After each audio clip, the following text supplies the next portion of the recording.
got to a point where I was just so burnt out that I had to just take a break. Like my Yeah. body wouldn't allow me to go anymore.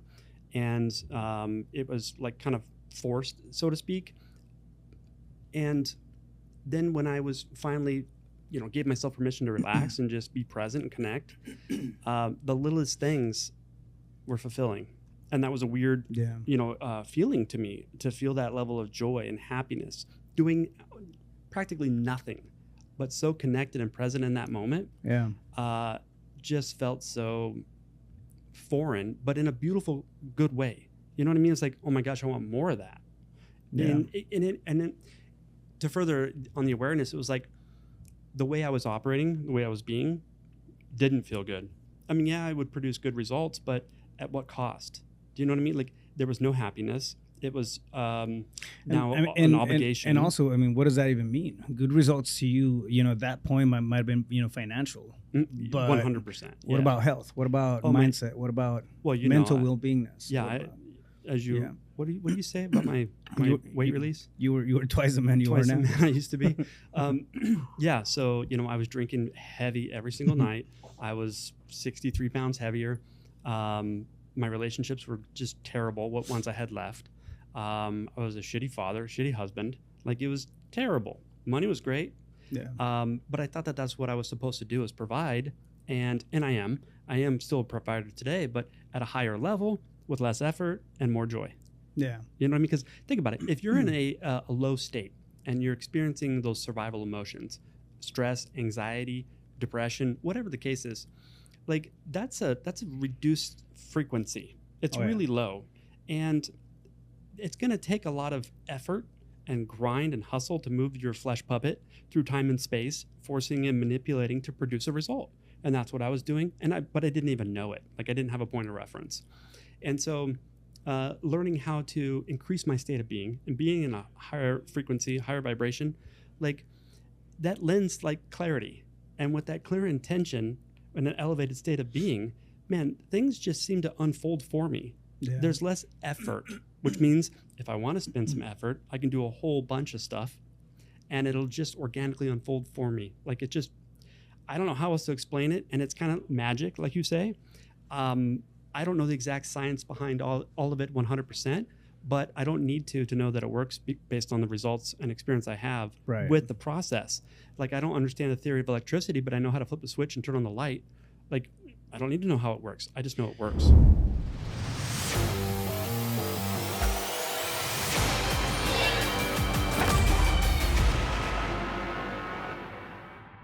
Fam, what's up? Welcome back to the CEO Pulse Podcast, where you get the real, the raw, and the mind of entrepreneurship. Another episode of the Mindset Monday series with my co-host, Justin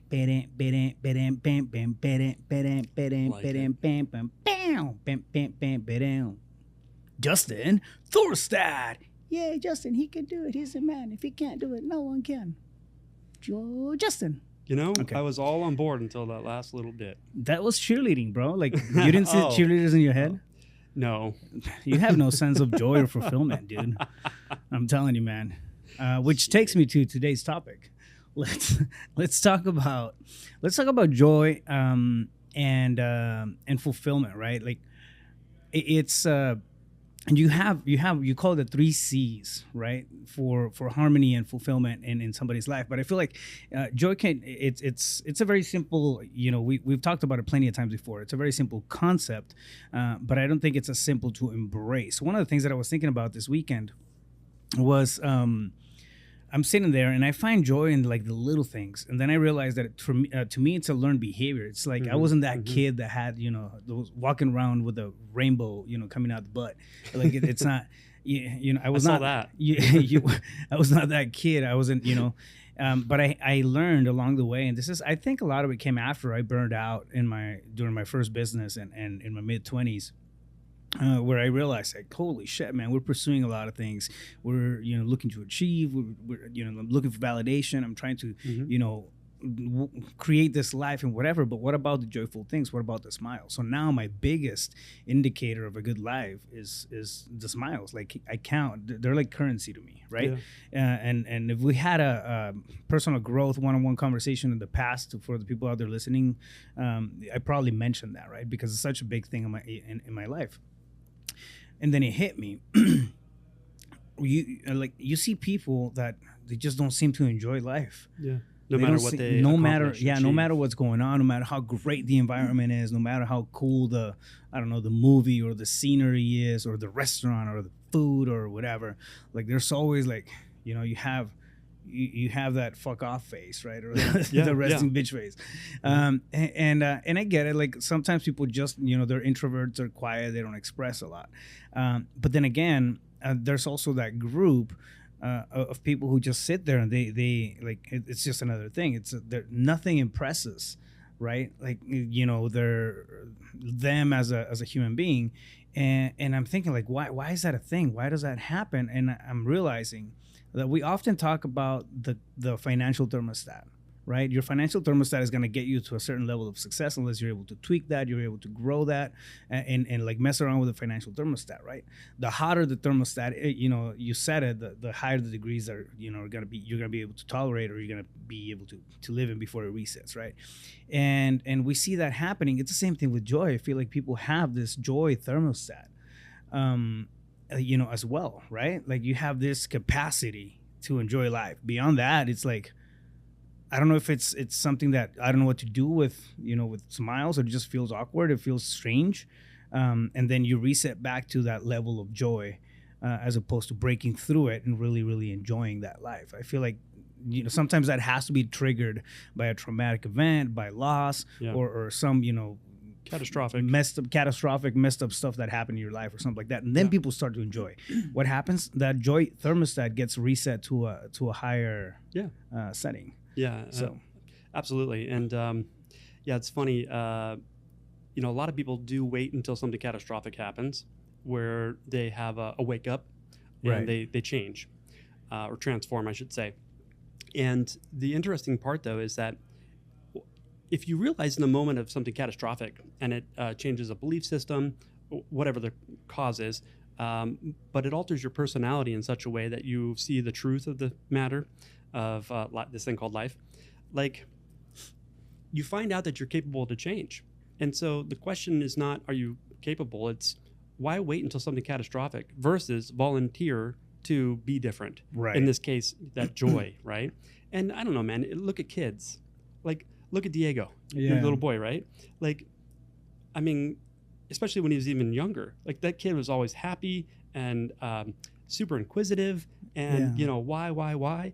Like, I just always experienced that kid in a state of joy. Now, he's not always 100%, right? No, but it's funny you bring that up, because I felt like, just like every other 12-year-old kid, right? They learn to be pains in the butt. Totally. But we acquire learned behaviors and stigmas and perspectives, right? But when we're in that element of just us, there's no cap to joyfulness. Usually, you have laughter, you have, and then we start borrowing all this baggage and experiences and modeling behind, what we see on social and whatever. And when we start, to learn to not enjoy things. 100%. And so, I'm immovable on the belief that we're born naturally with joy in us. Like, it's just a natural state. Now, obviously, I know, everybody listening, watching knows somebody that just never experiences joy.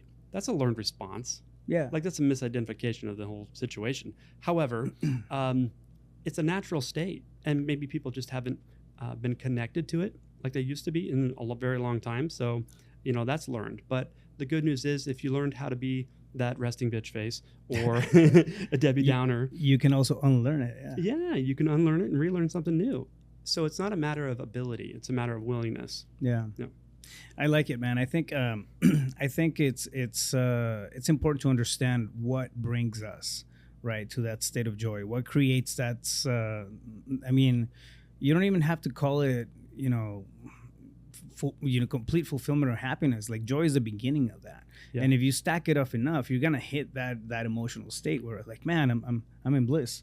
Yeah, I'm in a great state of peace and an enjoyment, right, Yeah. throughout life. And it's about little moments. I think it's about learning how to enjoy the little stuff, the walks in the afternoon, I don't know, your kids playing jokes on you. You may be busy, you may be whatever, but dude, your kid's playing, like you have your kid's attention. How amazing is that? Oh man. You know what I mean? I'll tell you, I knew this guy. He very just what's the word? Unsettling state to him, kind of awkward.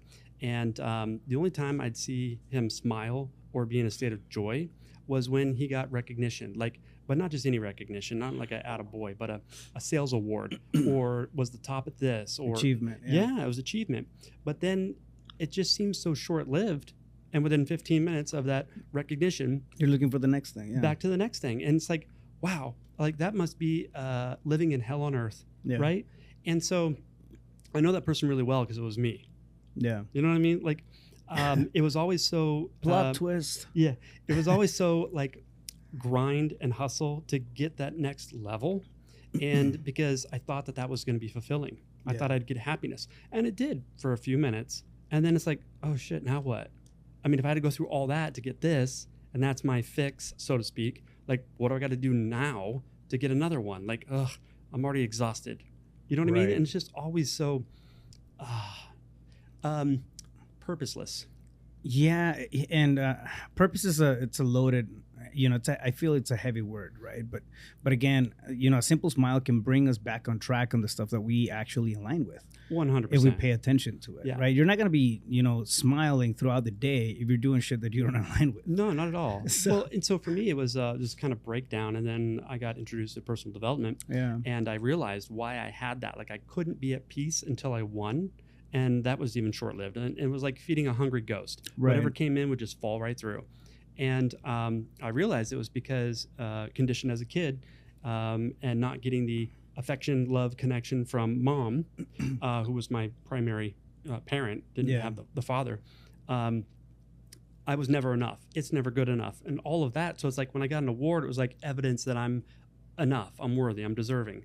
And when I realized that whole dynamic and got rid of it, that's when I allowed the joy in. That's when the little things were like, I was just able to see it. I was able to experience it. And it is with the smallest things. Like if you can't enjoy the beauty of a sunset, especially here in Arizona, oh yeah, oh man, and just be in awe that it's never going to look like that again. Like that was a unique painting, if you will, right. for today. And just take that in, and be in just total shock and awe about the beauty and the creation of it. Man, I don't know how you would enjoy $1 billion. You know what I what mean? got me? It's well, okay, you're bringing that up, and to me it was great. Oh yeah, that looks beautiful, and then I would look away, for something else, right? And I don't know, I'm taking myself to like afternoons at the lake, for example, right? And I would enjoy the lake itself, but it was like I was kind of like enjoying it from outside, if that makes sense. I was never in it like. I mean, I was physically in the lake, but my attention was like, oh, that looks moment. really cool. And then I would turn around and get distracted with something else, the speed of the boat, whatever, right? But it was just a good time. It wasn't a peaceful, joyful state where I was really, taking it all in, for example. You weren't connected to it. Yes, until I started breathing. Ah. So this super simple hack for me, right? But this works. I started breathing. I'll look at a sunset. I'll look at something, and then 5 breaths. 5. Look at the sunset, and then just not that that's all you want to do and look at sunsets, right? But I have something to say about that. but slow down a little bit, and like really connect with it. You know what I mean? It's a different experience. That's all I can say. Well, if someone is not connected to the present moment, Yeah. that's simply because you're not connected to self. Yeah. And for you, breath is life, Yeah. right? So when you learned how to breathe, it brings you present. It gets you connected to you and your body, Yeah. to life. And so that's fascinating that I would, hypothesize that you weren't connected with yourself until you learned how to breathe. And it gets you connected and present because it's everything. And take that across the board, man. Take it, to a conversation. Oh, especially conversations when you get triggered, activated. Yeah. I don't like sometimes like I know not everybody enjoys going to like grandma's house or whatever, like when we're growing up, right? Mm-hmm. But then it got to a point where I would go to my grandma's house And I would visit and just like, oh, how are you doing, really quick. And again, I was kind of, experiencing her from the outside, not really in that space. I would go kind of clock in. You didn't want to be there. Clock in is like, oh, I gotta go, I have something else to do or something. Right. And I'd be thinking about that other thing as opposed to like completely being there.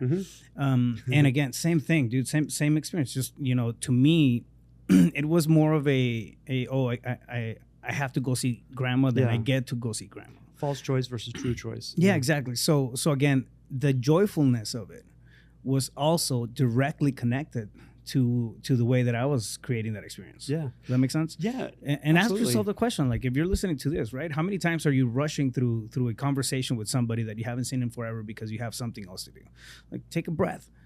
Slow down, 5 breaths or something, and just, get in that space. Pay attention to that space. That's how you learn to enjoy the little things. Yeah, it's so simplistic, yet so profound. But it's something you got to experience.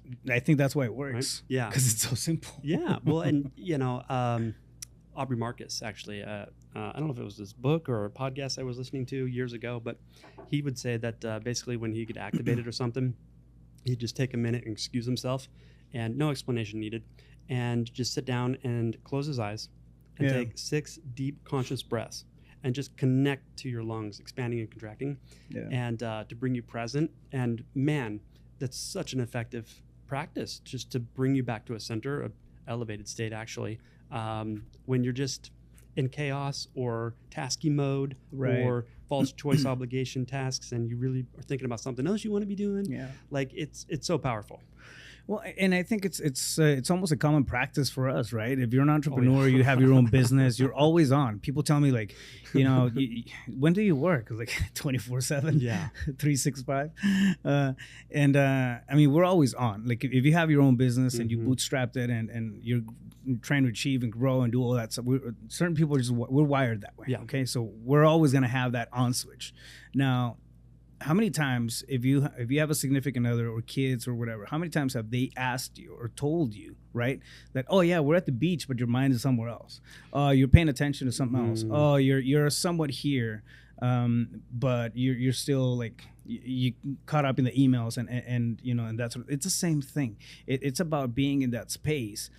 We can't say we're in a space of joy if we're doing 52 other things that are tasky as opposed to living that moment right there with intentionally, right, with in the joyful self. And bro, I did not see that for years. Me either. And I would get defensive if they told me that, and they did a lot. I gotta get shit done. Yeah, well, and it's like I'm the provider financially speaking, and like the family relies on me. So how dare you tell me that I'm working when I have to be, like, even though we're on vacation. And I was so wrong. Well, I mean, your little kids don't care. They don't give a shit that we have to work. They don't, you know what I mean? Yeah, totally. Like, we're on the beach. Come on. Exactly. So that happens, and I feel like I learned that so well that I struggled to unlearn it. I struggled to get disconnected. I mean, I talk about disconnecting and kind of hitting that reset button because I'm adamant about it, because it's something that I that now I do intentionally because it's a learned behavior for me. I was always going. And you want a vacation? Yeah, we did a trip. We went to wherever. And how was it? Oh, it was good. But when I sat down to think about like my memories were like slim and spread apart, like the good stuff. I would think about like, oh shit, I'm sitting back thinking about the weekend in Disneyland, for example, right? And it's like, oh yeah, I'm thinking of me walking around checking emails as opposed to like, oh, the smile on my kid's face when I when I was telling him that the submarine was going to drown and we're not going to get out. Wow. Yeah. Nothing like creating a trauma for your kids where they'll need therapy later Builds in character. life. Builds character. But you know what I mean, like creating that kind of experience. So through a joyful state, and I feel like about being present. And it gets me thinking. It got me thinking. I mean, primarily about like, what is it, right, that makes it click, that makes it makes that change in our ability to feel joyful, to adopt and embrace joy, right? And I like, man, we're set, just like we're financially set to a certain degree. we're like joyfully set to a certain degree. Yeah, Like totally. we have to break through that barrier to really see it through. And I feel like Yeah. that's very much a learned behavior, dude. It's something that we can learn. Totally. Well, again, I think our natural state is joy. So to not be experiencing joy is a learned response. Yeah. Which, if you learn that pile of shit, you can learn something else that's beautiful and Yeah. supports you and serves you. For me, I think it was I got to a point where I was just so burnt out that I had to just take a break. Like my Yeah. body wouldn't allow me to go anymore, and it was like kind of forced, so to speak. And then when I was finally, gave myself permission to relax and just be present and connect, the littlest things were fulfilling. And that was a weird, Yeah. feeling to me, to feel that level of joy and happiness, doing practically nothing, but so connected and present in that moment, Yeah. just felt so foreign, but in a beautiful, good way. You know what I mean? It's like, oh my gosh, I want more of that. Yeah. And then to further on the awareness, it was like the way I was operating, the way I was being, didn't feel good. I mean, yeah, I would produce good results, but at what cost? Do you know what I mean? Like there was no happiness. It was now an obligation. And also, I mean, what does that even mean? Good results to you, at that point might have been, financial. But 100%. what about health? What about mindset? What about mental well-beingness? Yeah, Yeah. what do you say about my weight release? You were twice the man you Twice are now. the man I used to be. Yeah, so I was drinking heavy every single night. I was 63 pounds heavier. My relationships were just terrible. What ones I had left. I was a shitty father, shitty husband. Like it was terrible. Money was great. Yeah. But I thought that that's what I was supposed to do, is provide, and I am still a provider today, but at a higher level with less effort and more joy. Yeah. You know what I mean? Because think about it. If you're in a low state and you're experiencing those survival emotions, stress, anxiety, depression, whatever the case is, like that's a reduced frequency. It's really low, and it's going to take a lot of effort and grind and hustle to move your flesh puppet through time and space, forcing and manipulating to produce a result. And that's what I was doing. But I didn't even know it. Like I didn't have a point of reference. And so learning how to increase my state of being and being in a higher frequency, higher vibration, like that lends like clarity. And with that clear intention and an elevated state of being, man, things just seem to unfold for me. Yeah. There's less effort, which means if I want to spend some effort, I can do a whole bunch of stuff and it'll just organically unfold for me. Like it just, I don't know how else to explain it. And it's kind of magic, like you say. I don't know the exact science behind all of it 100%, but I don't need to know that it works based on the results and experience I have with the process. Like I don't understand the theory of electricity, but I know how to flip the switch and turn on the light. Like I don't need to know how it works. I just know it works. On that same note, you also understand how to smile, right? Yeah. And like we have certain like so many simple things that we can pay attention to that in reality give us like they give us the answers of a lot of times the stuff that we're looking for outwards.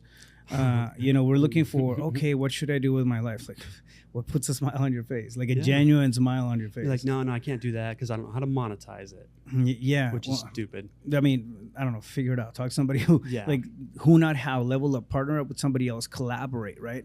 And I think on that note, I mean, collaboration is a big key to creating that harmony and that sense of fulfillment. Like, here we go. Yeah. So I believe, it's my opinion anyways, that our society, the way it's structured, is very much consumerism. Yeah. You know what I mean? Like go get a paycheck and then spend it so you feel better because you feel like shit having to earn the paycheck, right? Like you don't enjoy what you're doing. And with that consumerism, it's about like self-preservation, self-interest. Like I got to, keep up with the Joneses and have the biggest house and the nicest whip and the gold chains and whatever. It's like, man, at the end of the day, does that really make you happy? And it breeds an unhealthy form of competition when in regards to win-lose. Like in order for me to win, that means you have to lose. So I got to take from you. And that's not collaboration. That's separateness. Do you know what I mean? And if you go back 10,000 years, the only way we survived was community. Have a tribe. You know what I mean? Like you wouldn't last on your own. And so as a society, what are we doing consciously aware to connect, to be collaborative, and to realize that like you've got a great mind, I've got a great mind, and together they're wonderful. Yet, separate they're wonderful, but together that 1 + 1 = 3. Like it's the mastermind approach and Think and Grow Rich. You know what I mean? Like there's so much more at play when you combine versus separateness. Now think of also, right? Think about this. A lot of times we have this I guess creative limit to like, oh, I don't know, I'm bored. I don't have, like my imagination is not running to a place like you know where I can figure out something to do, figure out what to do in my life, where to go, or like reaching out, like you said, reaching out and hanging out with similar leveled or like energy leveled individuals. Like it creates that synergy. Sometimes you don't even have to push, put some effort behind it. It's about being in the right space with a really good conversation, a really person with high vibes, something like that, right? That's gonna stimulate yours. Not that you're gonna take away from that energy, but you're both gonna contribute and create like a collective space for creativity. And I mean that happens. I'm blessed to say that it happens a lot in our office. Like we come in, I have people come in all the time. We just brainstorm on a few things, and next thing you know, like a totally different idea just popped up. That's higher and better. Right. Exactly. Yeah. So it goes beyond my own little think box, right? Because of not reaching out. What happens? That'll create joy of collaboration, joy of achievement, and you start moving forward. So I feel like being stagnant and just keeping that joy thermostat to a metered state where you're not able to break through it on a regular basis is doing your life a disservice. 100%. So the 3 C's. One is community. We talked about that. Having a tribe. You know what I mean? No one, like I used to be a lone wolf, and don't count on anyone. If you want it done right, do it yourself. All those things I was taught as a kid, right? Yeah. And man, I produced good results, but they weren't great like they are today through collaboration and contribution. Like, how do you contribute to humanity, to a tribe, if you don't have one? Do you know what I mean? If you're a lone wolf, like, who are you giving to? Your customers? Well, that's pretty limited. And so, I really, I'm thankful that I discovered the difference between a business operator and a business owner. Like, who really wants to be a business operator for their entire life? Maybe some people. Okay, fine. The E-Myth, right? Yeah. However, I rather own businesses. Case in point, I've got many different businesses in fields that I know nothing about. They're successful, they're profitable, and I don't know anything about them. Henry Ford didn't know how to make a V8 engine.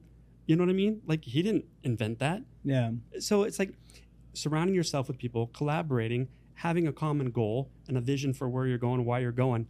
Like, man, that's fulfilling. And I do believe, I'm not religious, but spiritual, Jesus Christ, like the highest calling for humanity, I think, is to be of service and be of contribution to one another. It really is. Yeah. And if you're having a really shitty day, I've tasked a lot of people with this, and everyone's resistant, yet the people that do it, if they did it or not, based on how they report back to you. And it's this. We call them RACs, random acts of kindness. And so this one gentleman, I told him, go to the store right now, go get a dozen roses, then separate them out and stand outside the front door of that grocery store or wherever you got them from, and the next 12 people that walk by, give them a rose. Like, these people are like, wait, what's going on? We're weirded out because that's our society, right? Yep. We don't have the community, the collaboration.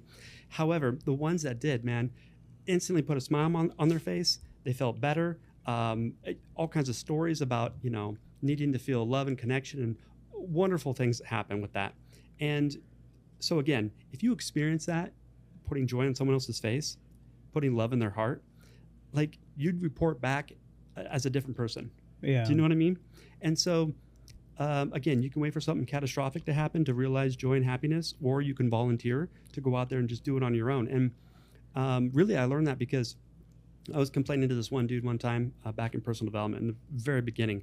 And for whatever reason, I was kind of broke at the moment. I had $20 in my account. And I was telling him this. And he was pretty damn well off, like very successful, had a lot of money. And so I felt embarrassed. And he goes, here's what you're going to do right now. Go to the ATM, and then I want you to find the first homeless person you can and give them that $20. I'm like, are you out of your, do you hear yourself? Like, I just told you that's all the money I had. He's like, give it away. Yeah. And I was like, oh, fuck, it's the last thing I wanted to do. And, but I thought, well, hell, I'm in this position and he's making a shit ton of money. He doesn't worry about $20. Why am I fighting to be right about my way when based on results, it's not working? Yeah. So I did it. And I gave it to a homeless guy. And this guy, man, I can still see his face. The look on his face and bewilderment of like, oh my God, $20. And I guess he really needed it more than me. And it felt so good to give to him. And if you want something, give it away. Do you know what I mean? Like givers gain. The value you get is the value you bring. You got to bring value to community contribution in order to receive it. I think, well, contribution, it just opens up a whole different level, I feel, of joy. Like it's a demonstration of abundance. Yeah, we keep looking for purpose. Like this is one thing that I see, like, quite often with my students, especially, right? Like, oh, purpose, my purpose, and then they I don't know purpose will get mixed in with goal setting, right? And it's like, yeah, my purpose is to become a millionaire and do this, and that, and whatnot. And it's all like those are goals, right? It's all fine and dandy. Like it creates exponential reach for whatever you want to do when you have the ability to create wealth. And I get that, but purpose goes beyond that. Purpose is something that's going to fulfill you from the inside, and intrinsic. And yeah, and it's pretty interesting to see how contribution, how helping others, it puts you in a whole different emotional state. Right. Mm-hmm. If I don't know, if you ever helped somebody, cross the street or held the door open for somebody, 100%. It's kind of like that's like a little taster of what contribution does. Right. You're adding value to that person's day just by the energy that you're putting out there. But when you hone in and you focus on creating value around you and pushing that through, I mean, that to me brings me joy. Yeah. I like right now in this stage of my life, and again I've talked about it multiple times. It's the thing that brings me joy is to empower entrepreneurship. Yeah, and the stuff that I do on a daily basis, from the podcast to the coaching with my students and everything. Mm-hmm. Like it's pointing towards empowering entrepreneurship every single second. So it's as I'm in that space. Right, I'm fulfilling that sense of joy and purpose. What happens to you, man? You turn into this beast that can work for hours and hours and hours. You just don't get tired. Yeah, so I mean that's a whole different topic. But dude, it's just there's so many things that happen when we follow that sense of joy that eventually leads you to purpose and contribution. I gotta tell you this, man. I'm so grateful our paths have crossed because. It feels good to communicate with somebody that truly understands my experience, which is identical to yours. Like in all the companies that I own, some I operate, like I only have one role in each of them, and that is to empower those people to produce their desired results. And it is fulfilling.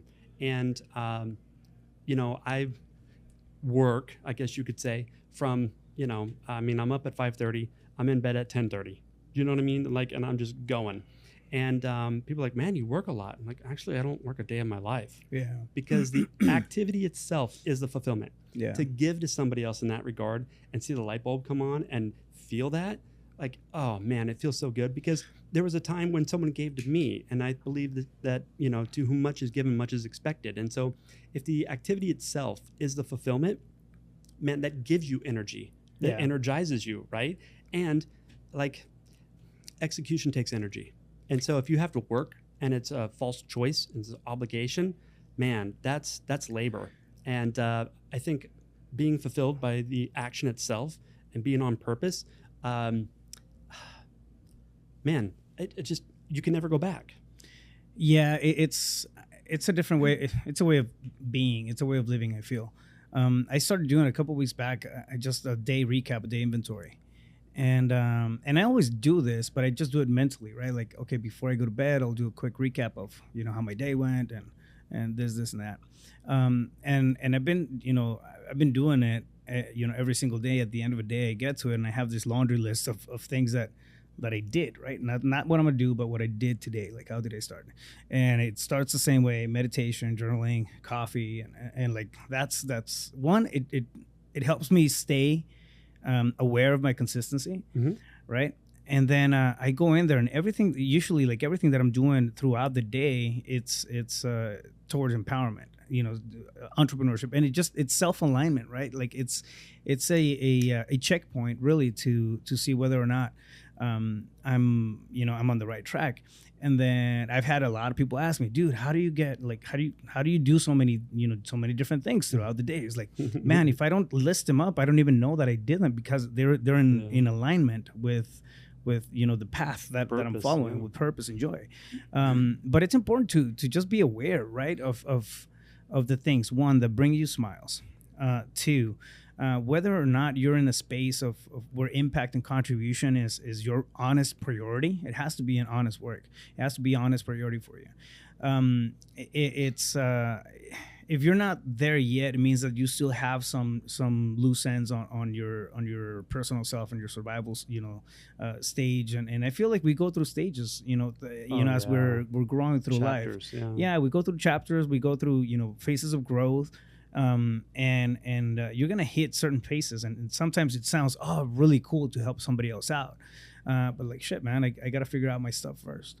And that's perfectly fine. Just understand where you're at, right? And do it from a joyful state. Understand that you have the permission to walk through life smiling, go through your day and smile about it, and have good moments, right? And stay in alignment with that truthfulness that you have within you, and don't forget that's a God-given right. Yeah.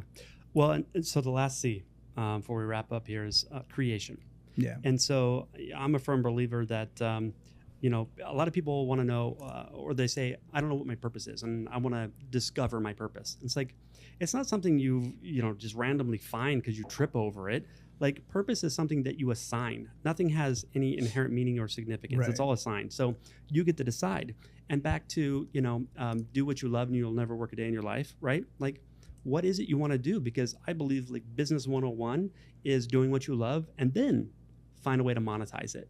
Find a way to make a system out of it and delegate some things and build and scale and grow. Like, and that's exciting. And so if you can turn your work into play because you love the action itself, because it is the fulfillment, just doing the thing, that just opens up so much. And if you're an entrepreneur, it's probably because you want autonomy. Yeah. You want to be able to express yourself in the way that's unique to you and it resonates. And you don't want someone, breathing down your neck or micromanaging or telling you have to do it a certain way. Like, you want to do it your way. And so that autonomy is important for creativity. And when you have autonomy, you want to master that which you do. Like, who doesn't want to be a master of what they love? Yeah. And so you just have more value that you get to share with humanity when you master a thing. So creation requires autonomy and a desire for mastery. And if you're creating, that's something unique to you and you're expressing it only the way you can, you've got a community, a tribe of people around you to support you that are smart, high vibe, good people, and you're contributing to humanity in such a way because what you do provides value. How are you not filled with joy, happiness, and of abundance? Yeah. And that, the abundance, and it becomes a byproduct, I feel like. Yeah. Well, Einstein said, you got to just decide, is the universe a hostile or friendly place, right? Yeah. And so you just got to decide, are you abundant? Like, there is an inexhaustible amount and resource available for everybody, or is there not enough and we've got to fight, compete, manipulate to get my share? Yeah. You just got to decide. That's another thermostat I hadn't thought about, the abundance thermostat. Yeah, so man. We have financial abundance and then joy. Yeah, and you're not more abundant. You're either abundant or you're not. Yeah. And same with scarcity. Like, if you don't believe there's enough, like, there's no degree of that. There's not enough. And that'll be the lens, the bias lens, in which you perceive everything. Right. I know that one well because I used to be that. What a scary, shitty place to live. Yeah.